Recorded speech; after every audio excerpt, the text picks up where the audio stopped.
Signum cruci de nemici nostri, libera nos noster, in Patris et Filii et Spiritus Sancti. Amén.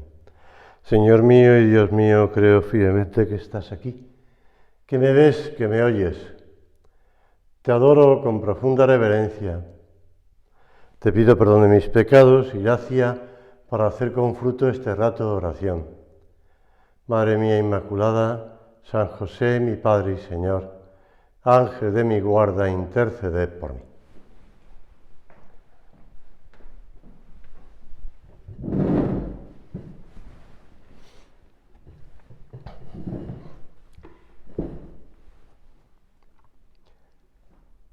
En este retiro de julio vamos a ir meditando una serie de parábolas narradas por nuestro Señor. Como sabemos, el modo de predicar con las parábolas es un modo muy señalado de nuestro Señor y recoge, digamos, lo más esencial de la predicación de Cristo.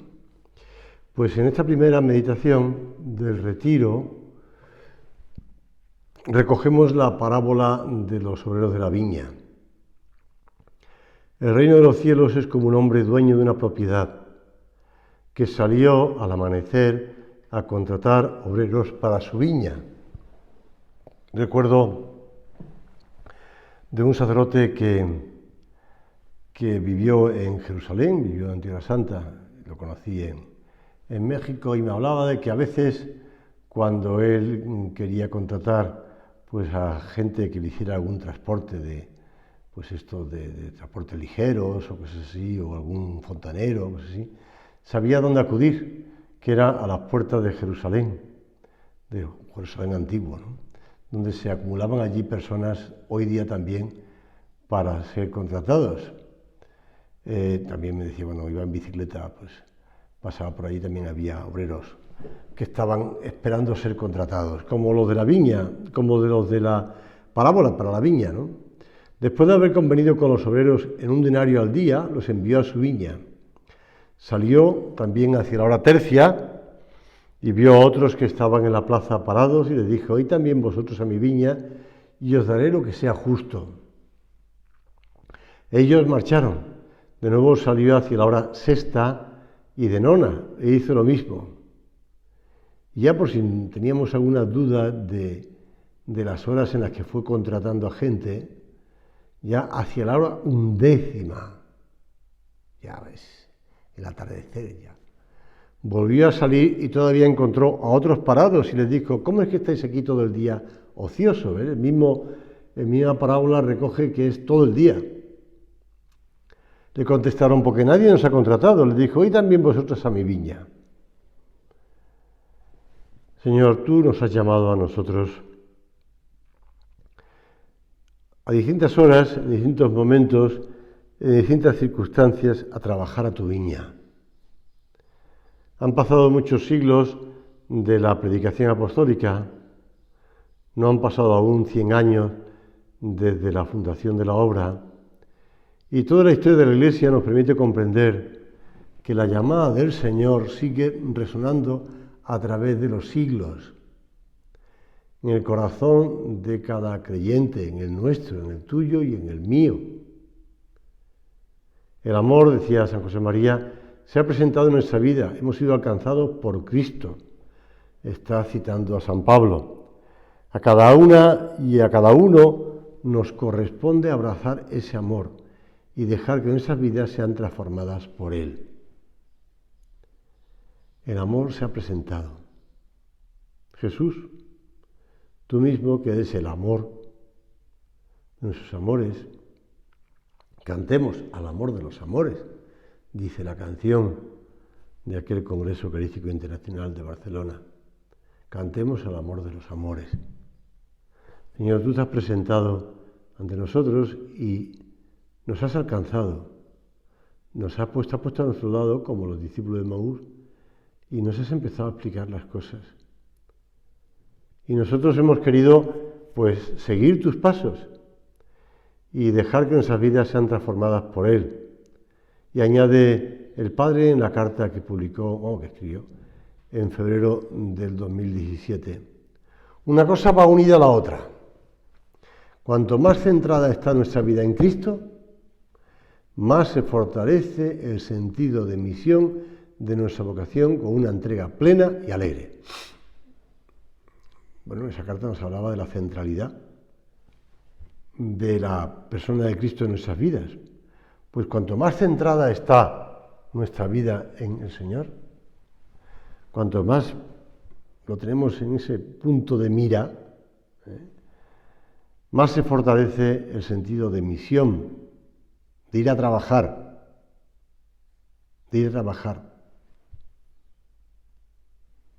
con el peso del día y el calor, da igual, porque unos son llamados a una hora y otros a otras, ¿no? Los primeros cristianos heredaron esa profunda convicción. Por eso, si tú y yo leemos el libro de los Hechos, recoge múltiples ejemplos y va narrando la historia de esos primeros cristianos y después continúa los primeros siglos del cristianismo. Es suficientemente elocuente. Recogen con la autenticidad de lo auténtico, valga la redundancia, o con la claridad o la naturalidad de lo auténtico, con la misma necesidad. Nosotros podemos dejar de hablar de lo que hemos visto y oído. No podemos dejar de hablar de lo que hemos visto y oído. Esto que dicen los apóstoles cuando les amenazan con los azotes, con la cárcel, con la muerte, nosotros no podemos dejar de hablar de lo que hemos visto y oído, dicen los Hechos de los Apóstoles. Mira, cuando San Pablo, en su primer viaje apostólico, acompañado de Bernabé, o él acompañando a Bernabé, porque ahí van cambiando el orden de primero a segundo, segundo a primero, llegan a Antioquía de Pisidia, que era una tierra cercana a Tarso, al otro lado de los montes Tauro, pues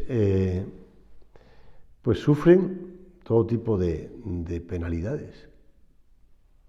Narra en este autor espiritual de la vida de San Pablo Hofner: cuando los judíos no pueden ganar para sí a las autoridades municipales, ellos mismos ejecutan el castigo de los azotes en el piso bajo de la sinagoga. Se está refiriendo a Antioquía. Este método se repite en adelante con fatigosa regularidad en la vida del apóstol. Consideremos el martirio de semejante vida. Antiguos manuscritos añaden aquí que Pablo hubo de padecer gran aflicción y persecución en Antioquía.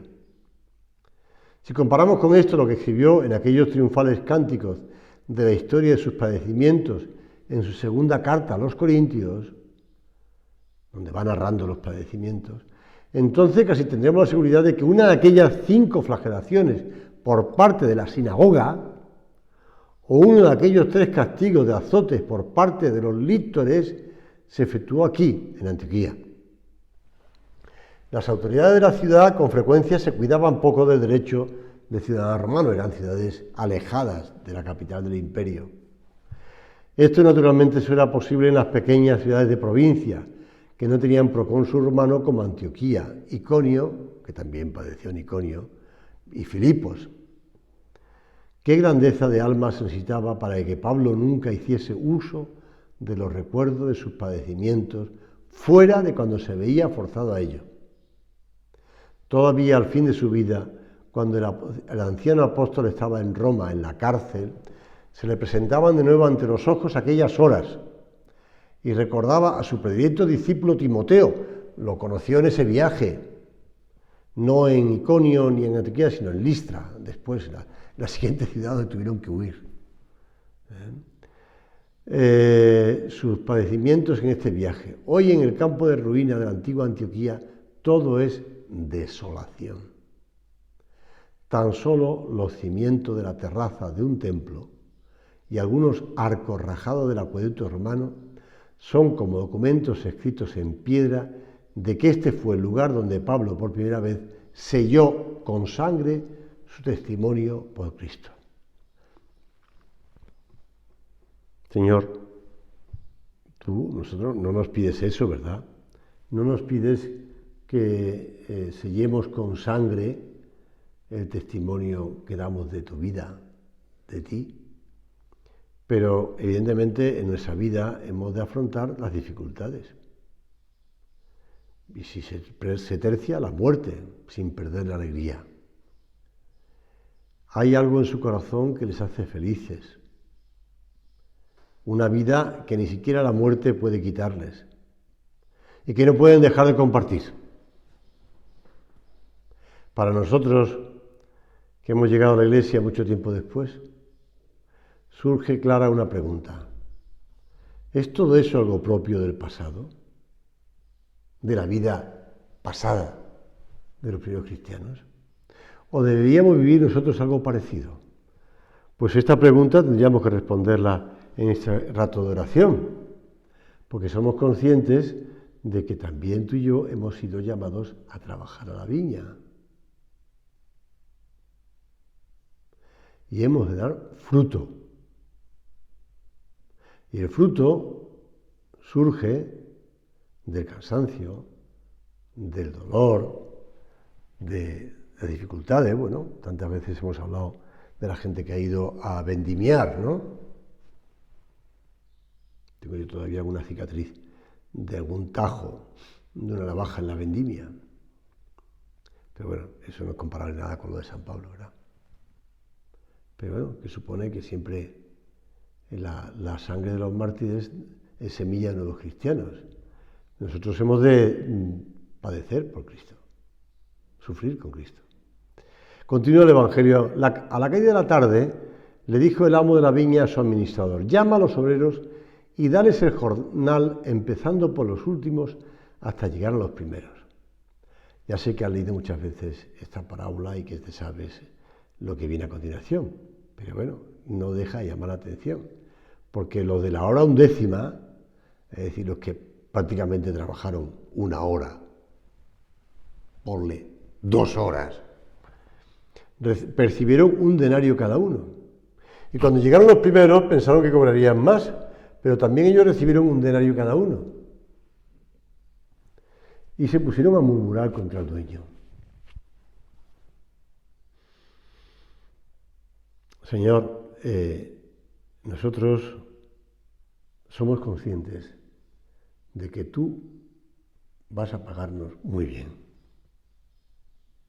Es más, deberíamos pensar que por trabajar en tu viña ya es suficiente sueldo. El poder trabajar contigo, el poder estar contigo, el poder trabajar en la viña. Es como la gente que dice, mira, bueno, ahora que están gente que se ofrece voluntario para que experimenten en ellos las vacunas para el coronavirus, ¿no? Para el COVID-19. Gente que se ofrece voluntaria, pero no uno, sino cientos de personas voluntarias.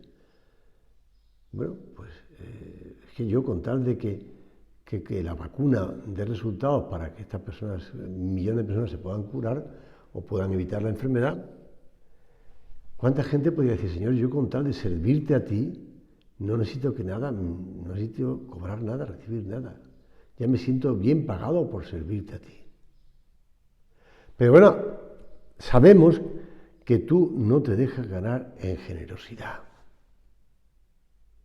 Por eso hemos de dejar de pensar en nosotros mismos y servirte con alegría, olvidándonos de nosotros mismos en la vida de entrega. En la página web de la obra encontré, un relato, yo creo que es en Chile, me parece a mí que es en Chile, pero bueno, en Uruguay, ahora diré por qué en Uruguay, porque no había notado yo dónde era, porque salía en el artículo. Dice: trabajo en un almacén al por mayor, encargado de la parte de computación y tesorería. Y esta actividad la compagino con ser padre de familia, ya que tengo 10 hijos, 7 mujeres y 3 varones con 25 años de casado. La mayor de mis hijas está casada y ya soy abuelo, y el más chico de mis hijos tiene 5 años. Tengo también un lote de hermanos, 11 varones, un equipo de fútbol entero, todos de Peñarol de Montevideo, por eso te decía, y una mujer. Mi mujer y yo vivimos 10 años en un apartamento de 51 metros cuadrados. Yo me imagino que te imaginas cuántos son 51 metros cuadrados. Pueden ser 10 por 5. 10 por 5. Bueno, ponle uno de pasillo. Y 3 dormitorios, claro. Uno para el matrimonio, otro para los hijos y otro para las hijas. Y allí llegamos a vivir con 9 hijos.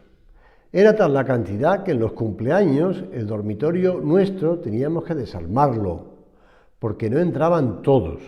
Levantábamos la cama para hacer lugar. Cuando ya no teníamos más lugar material, recurrimos todos, nosotros y nuestros hijos, a la intercesión de San José María, para que nos solucione el tema de la casa. Y nuestro padre, pues les ayudó. El fundador del Opus Dei nos enseñó que, sin dejar de poner los medios, tengamos la confianza en Dios y que Dios no se deja ganar en generosidad. Por eso te quería yo leer este artículo. Ahora estamos haciendo un esfuerzo muy grande por la educación de nuestros hijos, privándonos de muchas cosas, pero estamos más que seguros porque ya lo hemos verificado que vale la pena. Yo muchas veces me siento un privilegiado de Dios por todo lo recibido. Son tantas las veces que veo gente mayor que yo, con más virtudes, que sin embargo no han recibido de Dios todo lo que yo he recibido. Soy consciente de eso. ¿Y nosotros somos conscientes de lo mucho que hemos recibido del Señor? Que hay muchas personas que estarían orgullosísimas, agradecidísimas de poder decir: yo he sido elegido por el Señor. Y me siento dichosísimo, diría nuestro Padre, sacrificándome, como dice en este artículo, privándonos de muchas cosas. Agradecimiento porque el Señor quiere contar contigo. Gozo de darte en la misión encomendada por el Señor. Servite Domino in Leticia, dice el Salmo 100. Servite Domino in Leticia. Y añadía nuestro fundador: pero Cristo no ha fracasado. Su palabra y su vida fecundan continuamente el mundo. La obra de Cristo, la tarea que su Padre le encomendó, se está realizando. Su fuerza atraviesa la historia trayendo la verdadera vida, y cuando ya todas las cosas estén sujetas a Él, entonces el Hijo mismo quedará sujeto en cuanto hombre al que se las sujetó todas, a fin de que en todas las cosas todo sea Dios. Está siguiendo San José María la primera carta a los Corintios. Cristo no ha fracasado, aunque tú y yo veamos tantos motivos para pensar en ese fracaso. O como le decía aquel amigo de San José María, con poca fe o con falta de fe. Mire, el fracaso de Cristo. Cristo no ha fracasado, ni va a fracasar, ni sigue fracasando. Su fuerza atraviesa la historia. Sigues, Señor, sigues trabajando. También ahora Cristo, que subió a la cruz con los brazos abiertos, así, abiertos de par en par, decía nuestro Padre en una tertulia, quiere contar con nosotros, que no somos nada, para llevar a los hombres los frutos de su redención, en el año 68. Con los brazos así, abiertos de par en par, nuestro Padre, ¿recordáis, no? Siempre hacía el gesto, ¿no? Con gesto de sacerdote eterno. Hemos celebrado estos días pues la ordenación de los 3 primeros sacerdotes y después la fiesta de San José María. Quiere contar con nosotros para que también tú te unas a Cristo en la cruz. Cristo vivo, decía San José María, que le gustaba, y hablaba de ese Cristo de Torre Ciudad o ese Cristo de la ermita de la Santa Cruz en Caballanca. Servite Domino in Leticia, cumplir con alegría tu misión de apóstol. Y el valor y la eficacia de tu tarea, aunque te parezca que cobras poco, que recibes poco, al final del día, después de haber estado trabajando pues muchas más horas, que los que llegaron a la hora 11, soportando todo el peso del día y calor, o cumpliendo pues lo que sea, una pequeña tarea puntual, el momento que el Señor te llame, o lo que te pida a ti, porque hay personas que le piden un modo y otro. Pues eso, con alegría. He releído, preparando la meditación, la impresionante narración de un antiguo preso en Auschwitz, Bruno Borgoviech, encargado por los nazis del transporte de los cadáveres en el campo. Y este hombre, pues recoge en su narración, pues lo que le tocó vivir del padre Kolbe, de Maximiliano Kolbe, de San Maximiliano Kolbe, cuando fue encerrado con otros 10 compañeros después de haberse ofrecido voluntariamente, a cambio de otro, a la muerte en lugar de un padre de familia designado para la suerte. Pero cuando se escapaba alguien del campo, elegían a 10 para morir, aunque después detuvieran al que se había escapado del campo, pero era el castigo al que sometían a los prisioneros. Y este hombre, este tal Bruno Borgoviech, decía: en la celda en la que les metieron completamente desnudos no había ventanas, el aire era irrespirable. Sobre el cemento del suelo no había mueble ni colchonera o ropa alguna, solo un cubo para los excrementos. El padre Kolbe no se quejó jamás. Rezaba en alta voz para que sus compañeros le oyeran y rezaran con él. Tenía el don de reconfortar a la gente. Sus compañeros se quejaban al principio, gritaban, maldecían. No vaya a pensar que aquello era todo un cantar de cantos espirituales. Bajo el influjo de sus palabras fueron aceptando poco a poco su horrible suerte de morir de hambre. La mirada del padre Kolbe era tal que los mismos SS no podían soportarla y le gritaban: baja tus ojos, no nos mires así. Sus compañeros clamaban constantemente para que le diéramos una gota de agua. Él jamás. Así duró el suplicio 15 días. La víspera de la Asunción, yo pude celebrar la misa, don Álvaro celebró misa también allí, en Czestochowa, en la iglesia dedicada a San Maximiliano Kolbe. Pues la víspera de la Asunción, además. La víspera de la Asunción aún quedaban vivos el padre Kolbe y otros 2 más. Estos 2 estaban inconscientes, tendidos en el suelo. El padre Kolbe seguía de rodillas, apoyada la espalda en el muro. Sus ojos seguían abiertos, conscientes. Entonces el ejecutor del campo recibió la orden de terminar ya que la muerte no llegaba, y entró con una jeringa llena de ácido, de fenol, y el padre Kolbe extendió él mismo su brazo descarnado al verdugo. Cuando yo entré a recoger su cuerpo, me impresionó verle aún sentado con los grandes ojos abiertos. Su cuerpo estaba limpio y hubiera jurado que difundía luz.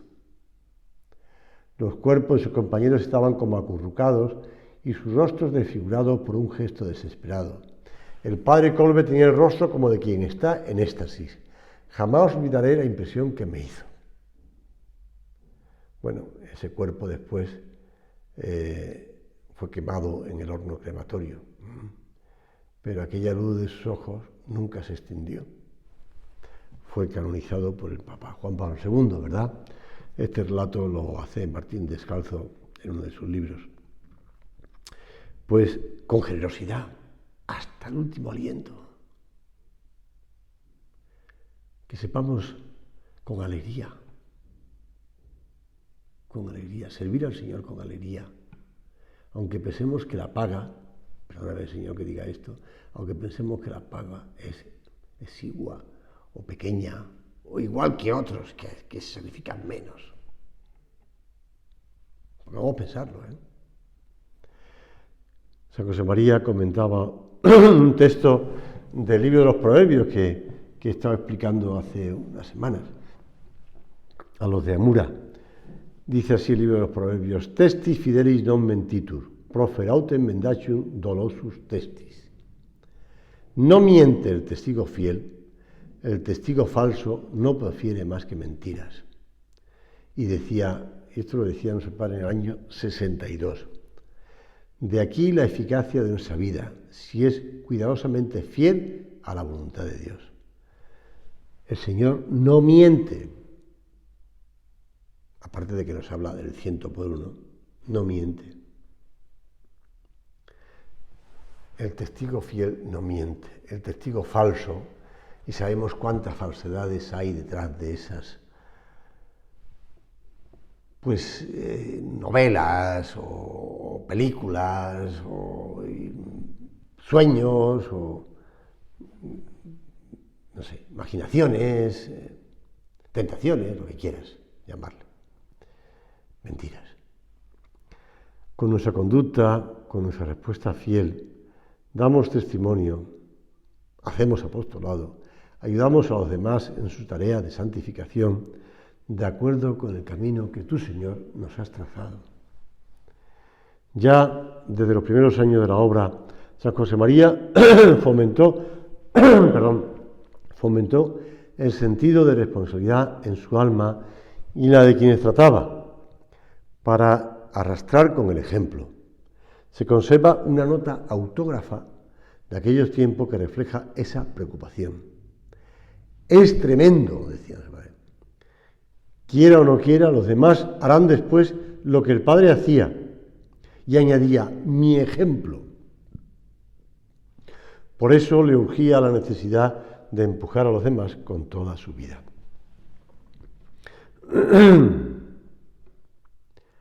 Don Javier, que es el que está relatando esto, dice, en 1952 tomé estas palabras. Serenos siempre, con sentido de responsabilidad, sabiéndonos eslabones de una cadena divina. Por lo tanto, yo quiero que este eslabón que soy yo no se rompa, porque si me rompo, traiciono a los demás. Y el Señor se goza en tu fortaleza y en la fortaleza de los otros eslabones que están unidos a ti. Y nos hemos de llenar de alegría de que haya distintos tipos de eslabones, de oro, de platino, con piedras preciosas. Bueno, y a lo mejor nosotros miramos en su interior y decimos, Señor, pues yo, ni oro, ni platino, ni piedras preciosas. Señor, servirte con alegría, con prontitud, con iniciativa, desinteresadamente. Si tú buscas la definición de devoción, encuentras que es la prontitud y generosidad del alma ante todo lo referente al servicio de Dios.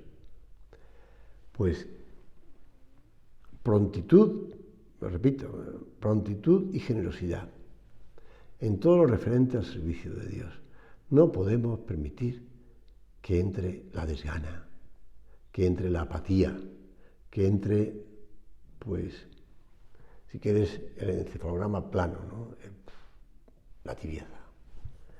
No podemos dejar que entre la tibieza en nuestras vidas. El alma cansada, diría Fernández Carvajal en su libro sobre la tibieza. Un alma tibia está de vuelta, es un alma cansada en el empeño por mejorar. Cristo está desdibujado en el horizonte de su vida. El alma ve al Señor, en todo caso, como una figura lejana e inconcreta, Señor, que nunca te ve así, de rasgos poco definidos, quizá indiferente, y ya no realiza las afirmaciones de generosidad que de otros tiempos, se conforma con menos.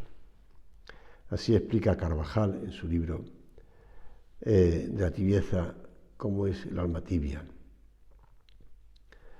Servir al Señor con alegría.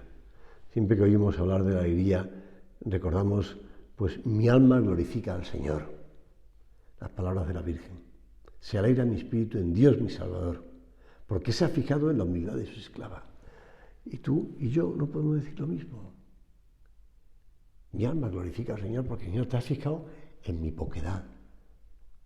Te has fijado en lo poco que valgo, pero quiero servirte con alegría como la Virgen Santísima.